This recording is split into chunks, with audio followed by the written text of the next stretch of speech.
कुरुक्षेत्र विकास board की मनोहर बैठक संपन्न। राज्यपाल बंडारू दत्तात्रेय की अध्यक्षता में बैठक हुई। मुख्यमंत्री मनोहर लाल, डिप्टी सीएम दुष्यंत चौटाला भी मौजूद रहे।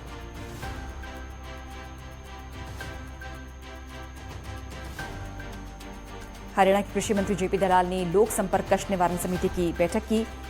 25 परिवाद पेश किए गए, 19 मामलों का तत्काल प्रभाव से निस्तारण।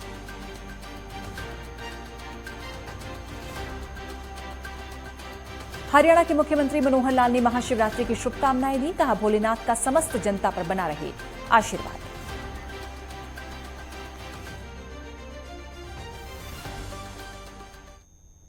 वंदे मातरम। मैं पूजा शुक्ला आपके साथ। हमारा खास बुलेटिन हरियाणा हलचल में आपका स्वागत है। इस खास बुलेटिन में आपको हरियाणा की प्रगति की खबरों से अवगत कराएंगे। इसमें आप देखेंगे बदलते हरियाणा की झलक।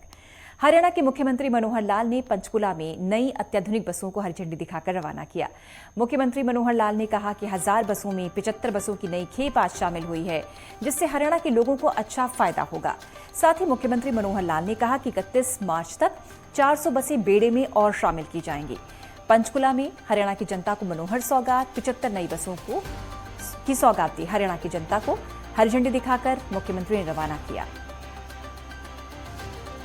सीएम ने कहा कि जनता को नई बसों की सुविधा दी जा रही है। 1000 बसों का बेड़ा तैयार है, जनता के लिए काम किया जा रहा है।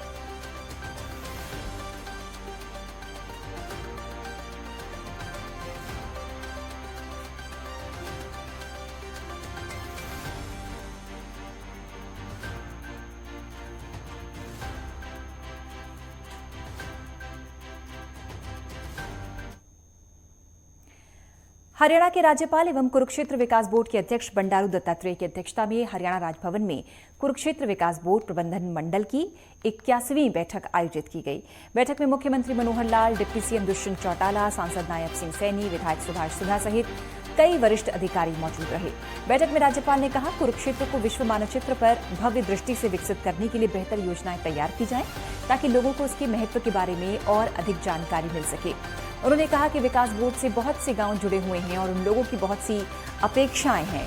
मुख्यमंत्री भी इसमें गहन रुचि ले रहे हैं, इसलिए कुरुक्षेत्र को वाराणसी की तर्ज पर प्राचीन गरिमा को बनाए रखते हुए आधुनिक सुविधाओं वाले बुनियादी ढांचे को विकसित करने की कार्य योजना बनाई जाए, जिसमें ब्रह्म सरोवर के आसपास महाभारत युद्ध के पात्रों की मूर्तियों के सजीव चित्रण का वर्णन देखने को मिले। राज्यपाल ने कहा कि कुरुक्षेत्र की महिमा हर दृष्टि से लोगों के दिलों में विराजमान है। विश्व भर से श्रद्धालु महाभारत और कुरुक्षेत्र के बारे में अधिक से अधिक जिज्ञासा रखते हैं, परंतु कुरुक्षेत्र के 48 कोस के 134 तीर्थ स्थलों के धार्मिक महत्व के बारे में लोगों को अधिक जानकारी नहीं है।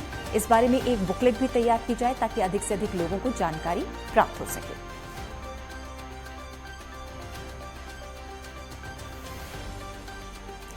कुरुक्षेत्र विकास बोर्ड की बैठक संपन्न। मुख्यमंत्री और डिप्टी सीएम मौजूद रहे। राज्यपाल ने कहा कि विकास बोर्ड से बहुत से गांव जुड़े हुए हैं, बुनियादी ढांचे के लिए कार्य योजना तैयार की गई है। कुरुक्षेत्र की महिमा सब पर विराजमान है।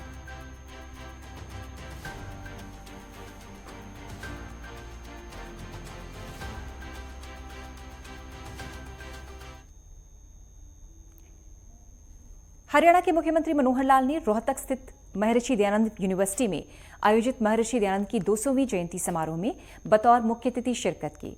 इस अवसर पर गुजरात के राज्यपाल आचार्य देवव्रत, सांसद अरविंद शर्मा, पूर्व मंत्री मनीष ग्रोवर, महर्षि दयानंद यूनिवर्सिटी के कुलपति प्रोफेसर राजवीर सिंह सहित अन्य गणमान्य अतिथियों सहित बड़ी संख्या में छात्र छात्राएं मौजूद रहे। उन्होंने महर्षि दयानंद सरस्वती को नमन करते हुए कहा कि उनके दिखाए मार्ग पर चलकर राष्ट्र की मजबूती के लिए काम करना ही उन्हें सच्ची श्रद्धांजलि है। इसलिए हर व्यक्ति को जाति पाति, छुआछूत इत्यादि सामाजिक बुराइयों को खत्म करने का प्रयास करना चाहिए। बच्चों को शिक्षा दिलाकर उन्हें आगे बढ़ाने का सतत प्रयास करना चाहिए। उन्होंने कहा, महर्षि दयानंद 1857 की क्रांति के मुख्य सूत्रधार थे। उनकी राष्ट्रवादी विचारधारा से रामप्रसाद बिस्मिल, सरदार भगत सिंह सरीखे अनेक देशभक्त प्रभावित होकर आर्य समाज से जुड़े। उन्होंने बाद में उनकी विचारधारा को आगे बढ़ाते हुए देश को आजाद करवाने का काम किया।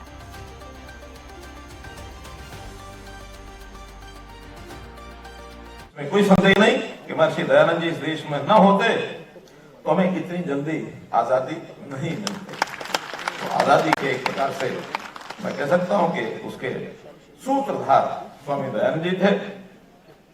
सच्चाई के रास्ते पर चलना और न्याय का आचरण करना ही सच्चा धर्म है, ऐसा महर्षि दयानंद जी कहते थे। समाज में शिक्षा का सबको अधिकार है। जाति के आधार पर कोई छोटा बड़ा नहीं होता। जहां तक महिला शिक्षा की बात है, कन्या गुरुकुलों की मैंने स्थापना की।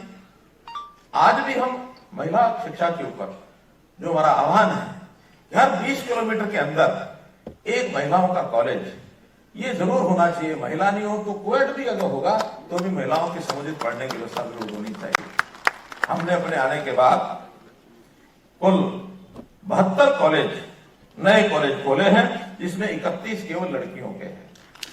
इतनी बड़ी मात्रा में केवल लड़कियों के कॉलेज ये पहले कभी नहीं खोले गए थे। हमने तो महिलाओं का जो उनका जो भागीदारी, उनका कैसे अधिकार उसके कैसे बढ़ाया जाए। अभी पीछे पंचायतों की जब बात आई तो हमने पंचायत चुनाव में 50% सीटों पर महिलाएं लड़ना ये अनिवार्य किया। महिलाओं की भागीदारी ये सुनिश्चित की है। पुलिस में भी महिलाओं की संख्या कैसे आगे बढ़े। हम जब आए थे तो 6% रेशो महिलाओं की उस समय थी, आज 9% हो गई है। हमारा टारगेट महिलाओं की संख्या पुलिस में 15% करने का है कि हम इस विषय को कैसे आगे बढ़ा सके। तो इस प्रकार से बेटी बहनों का सम्मान बढ़े, उनकी सुरक्षा बढ़े, ये लगातार हम काम कर रहे हैं। और मैं तो ये कहता हूं कि हमारा जो युवा है, युवा शक्ति भी एक बहुत बड़ी शक्ति है। हमारा देश दुनिया के अन्य देशों की बजाय अधिक युवा देश है। ऐसा माना जाता है कि 35 वर्ष से कम आयु की जो जनसंख्या हमारी है वो 65% है। 65% लोग हमारे 35 वर्ष से भी कम है। इसका मतलब ये देश युवा है। इस युवा शक्ति को हमको आह्वान करना है। जैसे आज के इस अभियान में हमने जो ये संकल्प लिया है, युवा शक्ति युवा बोध, इस नाते से ये जो कार्यक्रम लेने जा रहे हैं आगे, तो हम इसके माध्यम से युवाओं को देश की एक ऐसी ताकत जो देश को भविष्य में दुनिया के अंदर विश्व गुरु का जो स्थान है दोबारा दिला सके। हर प्रकार के कार्यक्रम, चाहे वो शिक्षा है, चाहे वो संस्कार है, चाहे कौशल विकास की बात है अथवा खेलों की बात है, युवाओं को आगे बढ़ाना, युवाओं के रोजगार, इसकी चिंता करना। उस रोजगार में सब लोग सरकारी नौकरी नहीं प्राप्त कर सकते, तो उसके अंदर उनकी कौशल के आधार के ऊपर प्राइवेट नौकरी है अथवा स्वरोजगार की योजना है। अपना रोजगार करके वो केवल जॉब सीकर न रहे बल्कि जॉब गिवर के नाते से आगे हैं। इस नाते से कितनी योजनाएं, चाहे स्टैंड अप योजना है, स्टार्टअप योजना है, मुद्रा स्कीम है, कितनी स्कीमें प्रधानमंत्री जी ने हमारे सामने दी हैं, जिसको लेकर के हमारा युवा आगे बढ़ रहा है। गुरुग्राम में जिला लोक संपर्क एवं कष्ट निवारण समिति की बैठक हुई, जिसकी अध्यक्षता हरियाणा के कृषि मंत्री जयप्रकाश ने की। बैठक में 25 परिवादों पर सुनवाई हुई। इसमें 19 मामलों का निस्तारण किया गया, जबकि 6 मामलों में अधिकारियों को कार्रवाई करने के निर्देश दिए गए। नगर निगम की तरफ से बनाए जा रहे बैडमिंटन कोर्ट के मामले में उचित कार्रवाई के निर्देश दिए।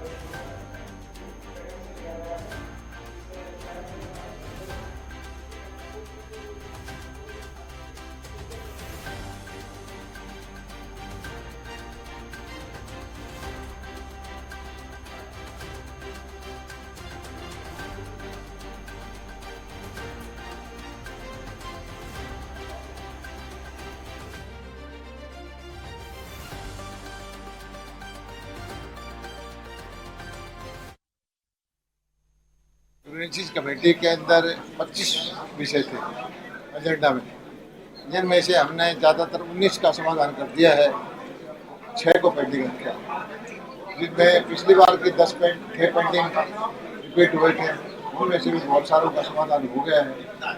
और बाकी जो नई एप्लीकेशन ली है उसका भी अगली कमेटी में हमने बोल दिया है कि जो जो समस्याएं हैं अगली कमेटी में उसको ले ली जाए। और हर महीना हम ये जो विशेष कमेटी कर रहे हैं आगे भी होंगी। हरियाणा के मुख्यमंत्री मनोहर लाल ने महाशिवरात्रि के प्रदेशवासियों को हार्दिक शुभकामनाएं दी। सीएम ने ट्वीट करते हुए कहा कि संसार के प्रत्येक प्राणी पर महादेव की कृपा बरसती रहे और भोलेनाथ के आशीर्वाद से हम सभी के जीवन में दैवीय ऊर्जा का संचार हो, ऐसी मेरी प्रार्थना है। महाशिवरात्रि पर मुख्यमंत्री ने प्रदेशवासियों को शुभकामनाएं दी।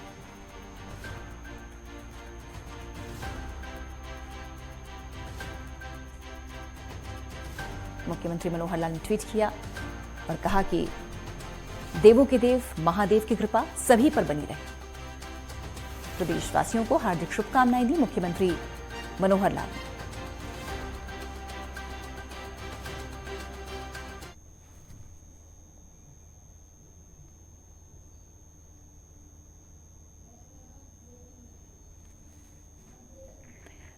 और फिलहाल एक ब्रेक के लिए रुक रहे हैं। खबरों का सिलसिला लगातार जारी है।